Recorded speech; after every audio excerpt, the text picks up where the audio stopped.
كان النبي صلى الله عليه وسلم يطوف في الكعبة. الله يجمعنا جميعا. آمين يا رب.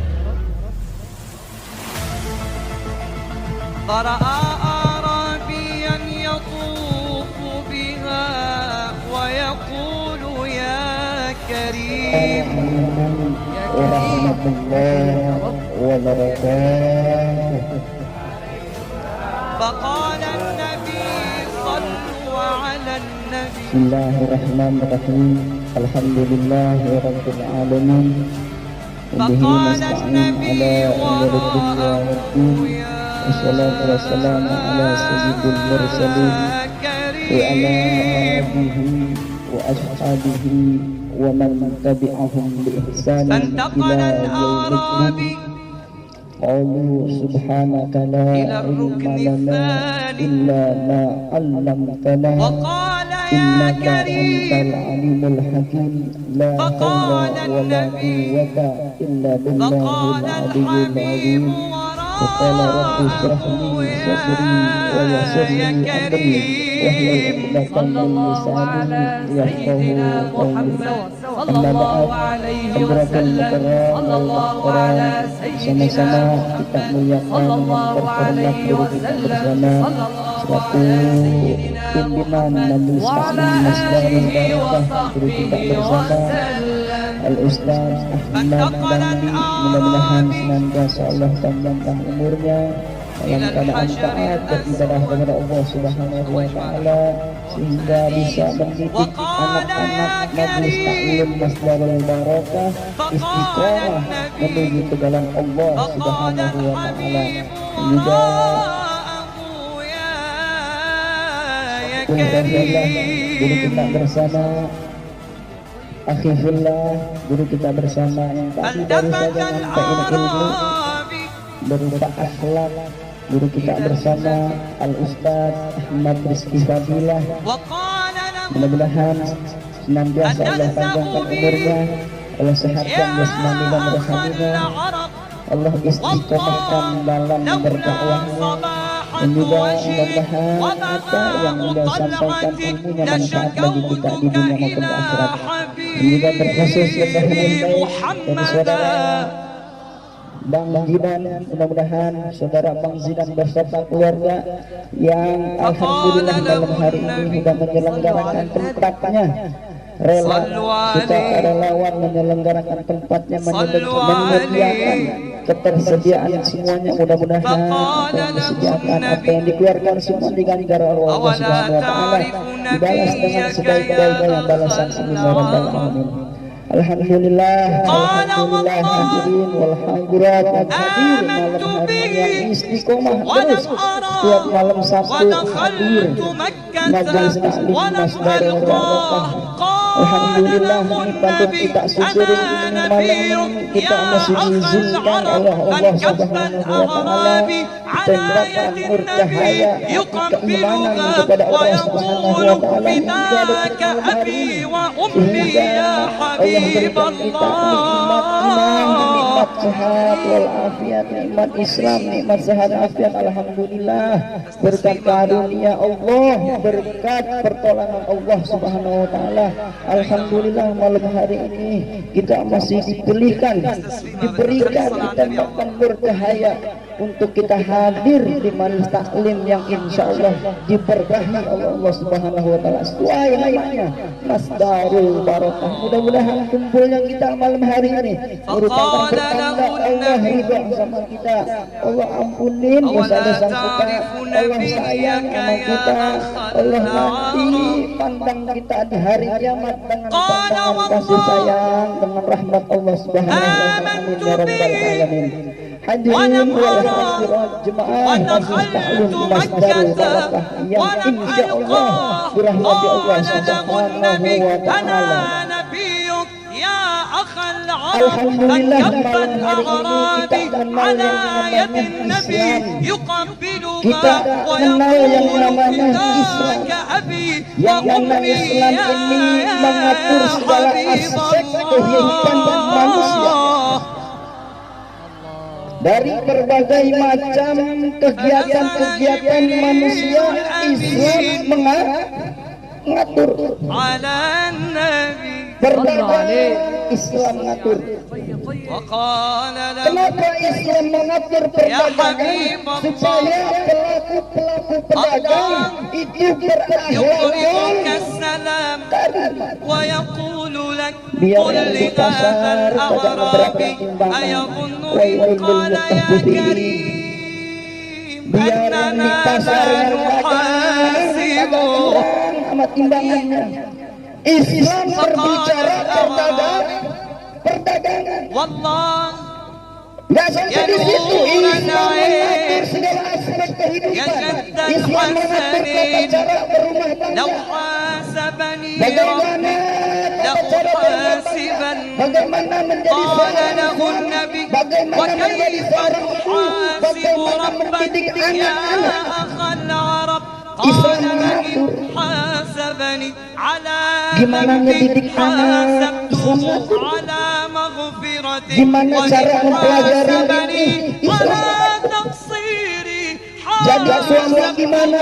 على جوده Jadi seorang ibu bagaimana? وكرمه Islam Kenapa Islam atur begini? Supaya pelaku-pelaku rumah tangga berakhlak. Terus sampai itu kagak. Islam atur yang namanya فقال جبريل الأمين kata يا siapa Islam حبيب mengatur politik? الله 1400 tahun yang lalu الله يقول لك قل لهذا الأعرابي ألا يحاسبنا ولا Islam نحاسبه mengatur tata cara berkepemimpinan gimana? Susunan bernegara gimana? Islam mengatur supaya menjadi pimpinan perang itu bagaimana? 1400 tahun yang lalu Islam sudah berbicara yang namanya politik. Syarat-syarat bernegara apa? Syarat-syarat memilih pemimpin apa? 1400 tahun yang lalu Islam sudah berbicara yang namanya politik. Kenapa Islam berbicara politik? Supaya pelaku-pelaku politik berakhlak tadi. Kalau yang pelaku-pelaku politik Islam kagak ngajarin pelaku-pelaku politik. Islam gak ngajarin tata cara berpolitik. Islam gak ngajarin bagaimana caranya berkepemimpinan, menyusun tata negara. Kalau Islam kagak ngajarin gimana tata cara memimpin, gimana Islam cara memilih pemimpin. Kalau Islam gak ngajarin ini, takutnya nanti yang jadi pemimpin, yang jadi RT, yang jadi RW, yang jadi lurah, yang jadi gubernur, yang jadi DPR, yang jadi presiden, itu bajingan semua. Takutnya begitu ya. Kejadian sekarang. Benar nggak? Kenapa Islam mengatur politik? Ini supaya pelaku politik tidak jadi bajingan. Tidak jadi bajingan. Islam udah berbicara innamal bu'itsu liutammima makarimal akhlak. Tidaklah aku utus engkau wahai Muhammad melainkan untuk apa? Menjadi suri tauladan yang baik. Makanya awas kalau ada nanti nih saya berbicara kayak gini, itu ustaz politik itu radikal itu. Kata saya katakan ketika saya berbicara politik begini, terus ada yang bilang itu ustaz radikal. Saya jawab Alhamdulillah. Enak aja lu ngomong radikal. Itu peralat itu. Iya. Diperalat baik-baik. Enak banget. Kita bicara politik. Lalu orang kapitalis bilang, udah dat, Kiai, Habib, ente nggak usah ikut politik. Jangan. Politik itu kotor. Ustadz, Kiai, Guru, Habib itu bersih, suci. politik kotor. Nanti kalau ustaz ikut politik, ntar ustaz jadi kotor, ntar Habib jadi kotor. Baik kelihatannya, bener nggak? Bener nggak? Ini penipuan nih, kiai kadalin. Bye-bye main PKI itu. Mohon maaf, secara kenyataan soalnya. Biar pada anu nih. Iya. Ini greget soalnya, greget. Mohon maaf nih. Dari kemarin greget soalnya. Iya. Kita dikadalin. Ustaz nggak usah bicara politik. Politik itu kotor. Ustaz udah itu di masjid saja Ustaz. Di masjid saja udah ajarin kita ngaji. Nggak usah ngomong-ngomong politik. Wah, kelihatannya bagus, cakep. Kita dikadalin. Biar kenapa? Biar nanti dia enak masuk politik, nggak ada yang kritik, nggak ada yang mengkritisi, akhirnya dia bebas bermain politik. Akhirnya apa? Ustaz dibunuh, Ustaz dibacok, Ustaz dikriminalisasi. Kejadian nggak? Kejadian? Kejadian. Mainannya dia nih, bye-bye, awas, bye-bye. Kita dikadalin kayak gini.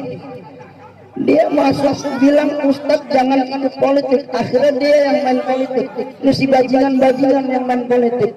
Ini yang jadi DPR bajingan, yang jadi gubernur bajingan, yang jadi presiden bajingan. Ustaz kagak boleh ikut politik. Nanti dia yang ngatur semua tata tata negara. Akhirnya dibikin undang-undang yang kagak senenjah. Benar enggak? Benar enggak? Dibikin undang-undang yang kagak semestinya. Ini diam-diam tengah malam tiba-tiba sah aja. Akhirnya apa? Kontroversi, turun semua masyarakat. Itu pun yang turun dikata radikal ini memperalat doang kan. Bye-bye. Kita masih sebenarnya mah adem mereka ya. Kita masih sebenarnya mah adem. Ustaz, para pelaku politik, kamu nih, DPR, MPR, gubernur, presiden, kamu silahkan jadi gubernur, kamu silahkan jadi DPR. Kami nggak bakalan musik. Itu emang udah ahli kamu. Kami umat Islam gak bakal musik selama kamu gak musik syariat Islam. Tapi kalau udah musik syariat Islam, jangankan kiai, jangankan ustaz, jangankan habib, masyarakat yang demen mabuk pun bakalan turun. Nah.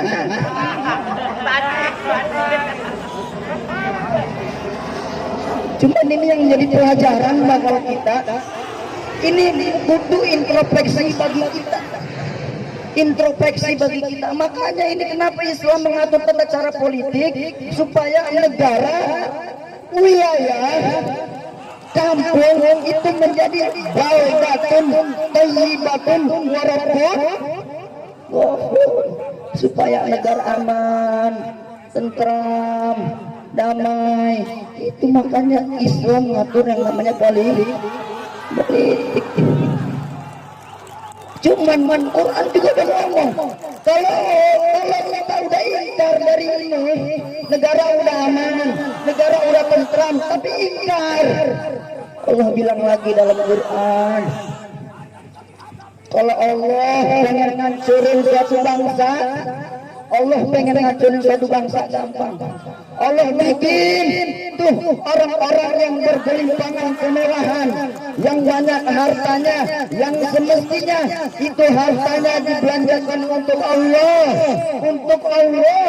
tapi enggak, dia malah durhaka sama Allah. Tidak ada di Quran.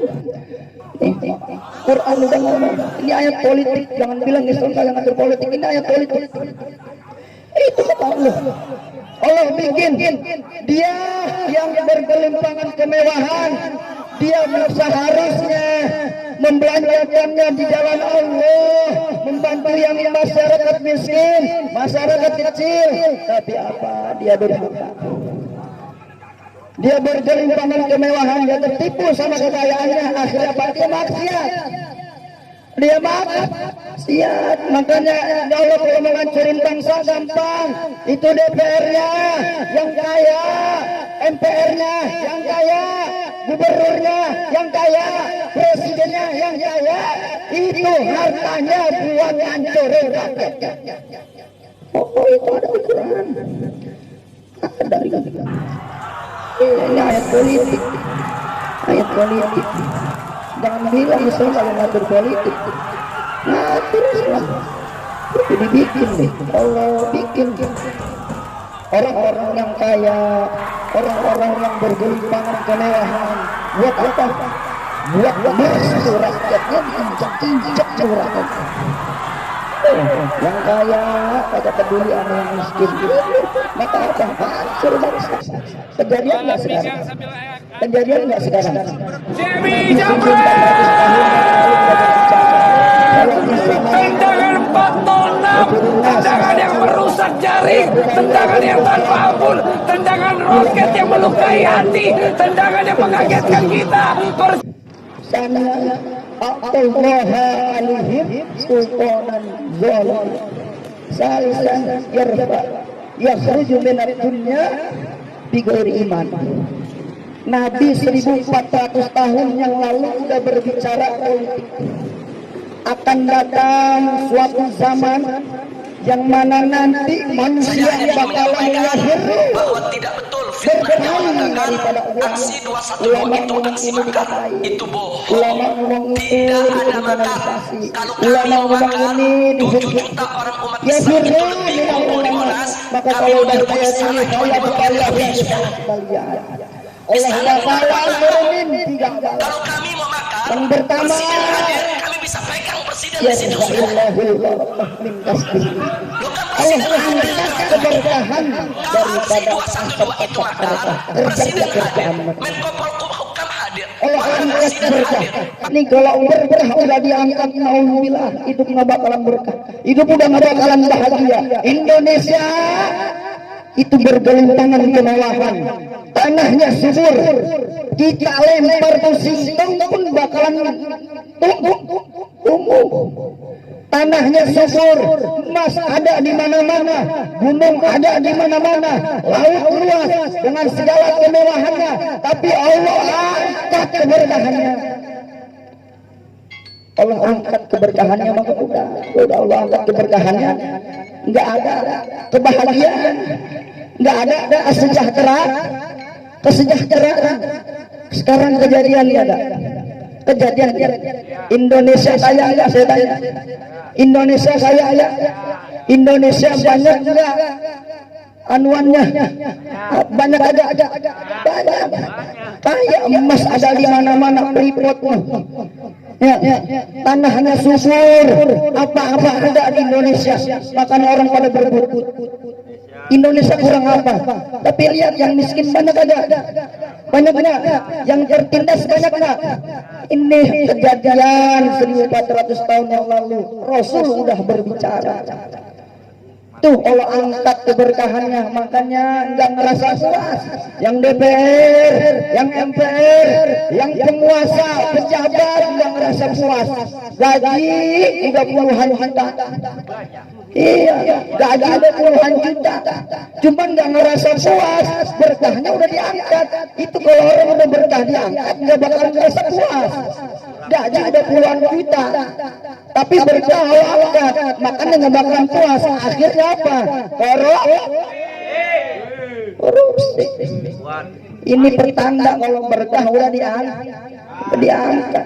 1400 tahun yang lalu Nabi udah berkata, wasanaha a'tallaha alaihim sultanan zaliman.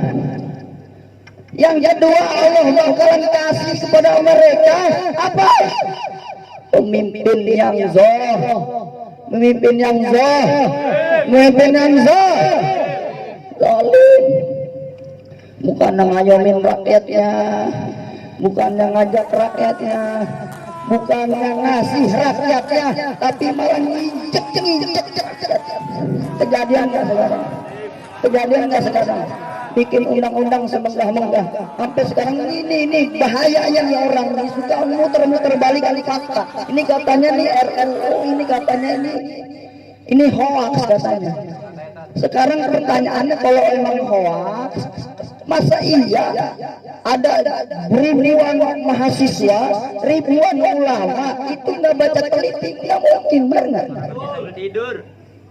Ini suka memutar balik kali fakta Abu Janda wa ashabuhim ajmain itu dah. Suka memutar balik kali fakta nih orang.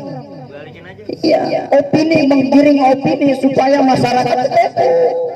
Ini makanya kudu baik-baik main sosial media, dikit-dikit kita ikut. Alhamdulillah. Baik-baik. Mohon maaf nih, mohon maaf. Makanya ini introspeksi dari diri kita nih, kemarin kita kemana larinya? Kemarin kita lari kemana? Ada ulama kita datang kita kagak. Ada ulama, itu ulama kita hargai. Pendapat ulama yang kita lihat sekarang itu ulama dihujat, ulama dicaci, bahkan sampai berani dibunuh. Masya Allah. Belum lagi belakangan si Alia baru ditusuk. Belakangan lagi ya pada ditusuk. Allah. Ini dibilang katanya PKI kagak ada. Kalau nggak ada bakalan ada kebiasaan begini. Mohon maaf, bukan bicara enggak. Ini waspada kita, waspada. Bahaya soalnya. Kalau tidak ada orang yang bisa menjelaskan Pancasila sebaik hatinya.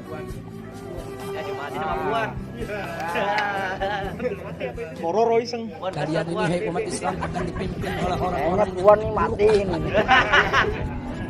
jelek tingkah laku. Kemudian sahabat bertanya, apa kita gulingkan dia ya Rasulullah? Apa kita angkat senjata, kita berontak, kita gulingkan? Apa jawab Nabi? La, maka masalah. Jangan, selama dia masih mendirikan sholat. Kalau udah nggak sholat, baru dibunuh. Kalau dia masih sholat, jangan dulu. Kasih nasihat, kasih peringatan. Ini yang perlu kita sampaikan. Jadi sebetulnya Ahlus Sunnah wal Jamaah itu indah. Kita bukan teroris, kita bukan pembangkang, bukan. Kita nggak pernah melawan pemerintah, enggak. Kita nggak pernah menggulingkan pemerintah, tidak. Kita bukan politisi, kita hanya menginginkan pemerintah kita tunduk.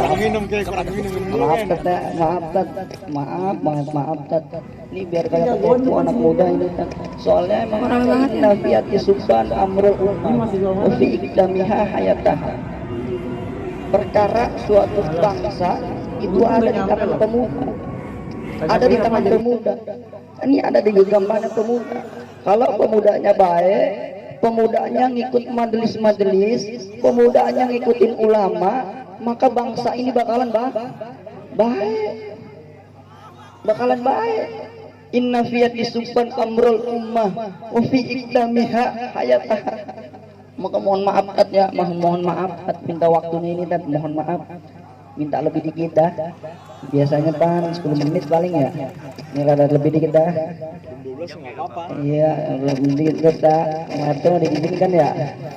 Iya, mohon maaf ini Tat Guru, saya mohon maaf. Mohon maaf Guru, mohon maaf ya Allah.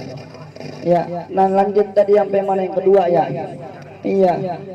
Kata Nabi, kalau manusia udah jauh daripada ulama didiskriminalisasi, ulama dijauhin, pendapatnya diabaikan, semuanya menjauh. Kata Nabi, bakalan dikasih tuh yang namanya pemimpin yang pemimpin yang zalim itu kayak apa Bang? Pemimpin yang zalim itu pemimpin yang kagak cinta rakyatnya dan rakyatnya nggak cinta sama pemimpinnya. Nah ini kalau udah perpaduan antara dua ini, pemimpin nggak cinta sama rakyatnya, rakyatnya nggak cinta sama pemimpinnya, maka nanti fantazir maka tunggu hancurnya bangsa tersebut. Ini tanda-tandanya begini. Tuh, Allah bakalan kasih pemimpin yang zalim. Nabi udah ngomong 1400 tahun yang lalu. Sebelum kejadian apa yang kita alamin sekarang ini, Nabi udah berbicara 1400 tahun yang lalu.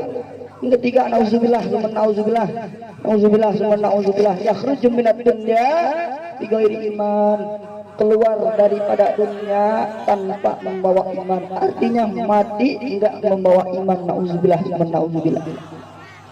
Ini kalau udah mati nggak bawa iman, nauzubillah. Nauzubillah summa nauzubillah. Yang kita arepin ini bang hidup mau gaya apa yang kita lakuin, kita hidup di dunia, yang kita harapin di akhir itu apa? Husnul khotimah. Buat apa hidup kalau meninggal? Nauzubillah. Kalau mati sul khotimah, nauzubillah. Ini pertandanya begini kata Nabi, kalau kita udah nauzubillah manusia udah jauh daripada ulama, umat Nabi Muhammad SAW jauh daripada ulama, itu Allah bakalan kirim 3 bala. Apa yang tadi? Yang pertama, berkah bakalan diangkat. Yang kedua apa tadi? Allah bakalan kasih pemimpin yang zalim. Yang ketiga apa tadi? Allah bakalan bikin dia keluar dari dunia, artinya meninggal dunia tanpa membawa iman. Nauzubillah, nauzubillah. Maka ini hadis ini menjadi introspeksi bagi diri kita. Abang-abang, bapak-bapak, emak-emak, bocah-bocah, kemarin kita ini sama ulama bagaimana? Ya kita ini ada ustadz, itu ustadz dijemik apa dimulai? Introspeksi diri bagi kita, kita banyak dosa ya Allah, kita banyak dosa, makanya Allah kasih pujian dan kayak gini. Mudah-mudahan kumpulnya kita malam hari ini sedikit daripada bagian kecil, mudah-mudahan kita doain, mudah-mudahan Allah jauhin negeri kita dari segala macam bahaya. Allah jadiin negeri kita baldatun thayyibatun rabbun ghafur. Kita doain pemimpin kita ya Allah biar dapat hidayah, biar dapat hidayah. Kalau enggak hidayah ya Allah hancurin aja udah. Kalau emang hidayah enggak bisa, hancurin aja ya Allah. Engkau tahu apa yang terbaik buat pemimpin kita ya Allah. Ya Allah, kami ini bagian-bagian yang kecil ya Allah. Kami ini sedikit, tapi kami memohon kepadamu ya Allah. Mohon ampunan kepadamu ya Allah. Kami banyak dosa ya Allah. Mungkin ini kejadian karena banyaknya dosa kami ya Allah. Maka kau kirimkan pemimpin yang zalim, kau kirimkan bala-bala yang bertubi-tubi, yang gak kelar-kelar sampai sekarang ya Allah. Ini emang kesalahan kami ya Allah. Maka dengan berkahan majelis ini ya Allah, ampuni dosa kami ya Allah, ampuni dosa kami ya Allah. Pandanglah kami dengan pandangan rahmat kami ya Allah, dan mudah-mudahan kau ganti pemimpin kami dengan pemimpin yang lebih baik ya Allah, yang cinta kepadamu, yang menyuruh kepadamu dan mengenalkan kepada Rasulullah Sallallahu Alaihi Wasallam. Fatihah buat negeri kita tercinta. Mudah-mudahan apa yang niat-niat kita, apa yang kita hajatkan dikabul oleh Allah Subhanahu Wa Taala. Al-Fatihah ila hadratin Nabi Mustafa Muhammadin Sallallahu Alaihi Wasallam. Ala man wa salafuna salih ala niyatil madhkur. Juzuril Fatihah. بسم الله الرحمن الرحيم الحمد لله رب العالمين الرحمن الرحيم مالك يوم الدين إياك نعبد وإياك نستعين اهدنا الصراط المستقيم صراط الذين أنعمت عليهم غير المغضوب عليهم ولا الضالين. Mudah-mudahan saya mohon maaf apabila ada kata-kata yang kurang berkenan, terkhusus buat guru Ustadz Ahmad. Saya mohon maaf apabila saya kelebihan waktunya, saya lancang berbicara seperti ini. Saya mohon maaf, minta ridhonya, minta maafnya dari jemaah sekalian. Mudah-mudahan saling ridhoan kita merupakan pertanda Allah ridho kepada kita. Amin amin ya rabbal alamin. Wal afu minkum. Saya mohon maaf yang sebesar-besarnya, kurang lebihnya mohon maaf. Wassalamualaikum warahmatullahi wabarakatuh. Alhamdulillahirrahmanirrahim. Sama-sama kita dengarkan guru kita Al-Ustaz Iqbal Kurniawan. Bermanfaat sekali, beliau telah mengasih tahu kita betapa jahatnya rezim-rezim yang ada pada tahun ini. Mudah-mudahan Allah beri hidayah Allah, mudah-mudahan Allah beri hidayah serta Indonesia dijaga, dikasih kedamaian. Amin ya Allah ya Rabbal alamin. Terus selanjutnya